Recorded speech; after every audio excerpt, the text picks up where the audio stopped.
Tell to me about that, and if you've had any of those experiences in the TA world. I think you see it happen, right? Like there is only a budget for this, and so they are not creative about how they're going to get budget for more.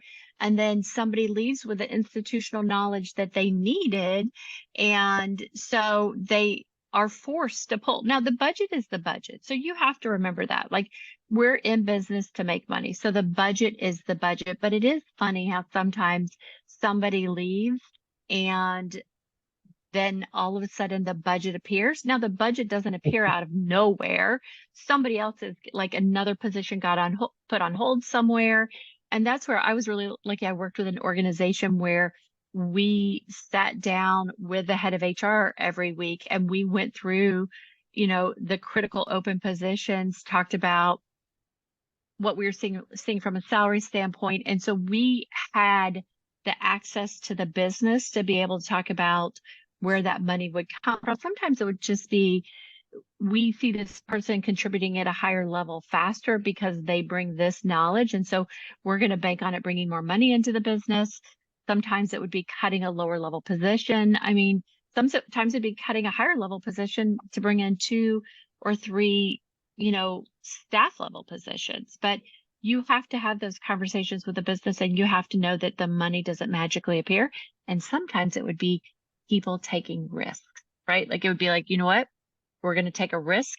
It's even though it looks like it's $150,000 budget, we only have a quarter of the year left. So we'll rebudget next year and we might have to make some changes next year. But if it pays off as quickly as we think it's going to, but people are afraid to have those conversations. Like I cannot physically do this job at the level I want to do it at. So are you okay with it looking like this? Because sometimes it doesn't have to be, top quality work. Sometimes it just needs to be completed. And then sometimes it's a compliance or accounting or whatever it is, and it's got to be perfect. Right.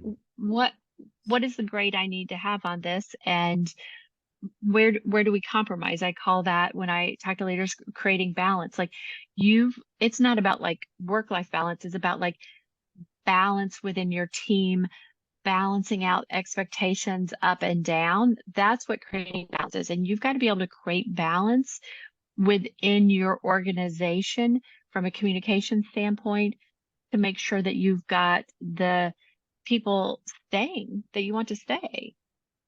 Yeah, I go back to the old stereotype again, where I don't have the money to give you a raise to keep you here, and you're doing the job with 2 people, but somehow I can magically find the budget to hire the 2 people because nobody will do your job, right? I have to split it, and I have to actually hire 2 full people where it would have been tremendously cheaper, not just the cost of the turnover, but tremendously cheaper just to give the one person doing that the incentive, the money, the whatever to stay where they were at and keep doing what they were doing. Except maybe with some lower level, administrative help or something to that effect. But you're right. It's funny when they're desperate. Oh my God, the person left.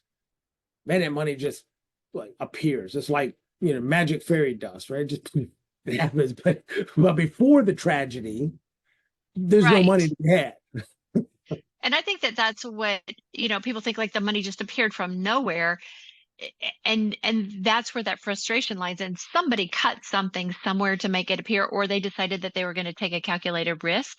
But it is really frustrating, especially if you felt like that person was doing a good job, to see that money appear. And you've got to think, like, if so-and-so's leaving and they've come to you and asked you for a 20% raise, you're probably going to spend 20% more on to bring someone in from the outside. Yeah.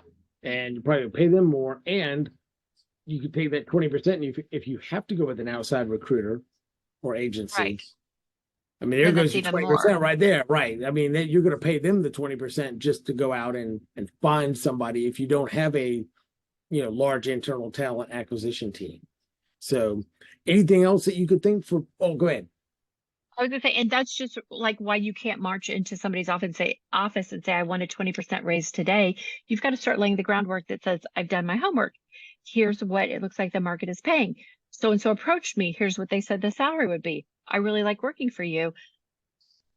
When the next cycle comes around, can we start moving closer towards this? Like, you're not gonna in many situations get a 30% raise internally. But if you march in and say, I've got to have it today, very rarely are you going to get that either. So it it is about being strategic about your career. It's about understanding how the organization works internally. It's about taking partners, and it's about making decisions, right? Like, what's the reality that within the next 10 months I can get 20% raise? You can't say because I'm having a baby. Like, the baby's your choice. Like, you've got to have data that goes with the job, right? I've seen so many people say, but I bought a new house, or I'm having a baby, or I want a new car. That's you.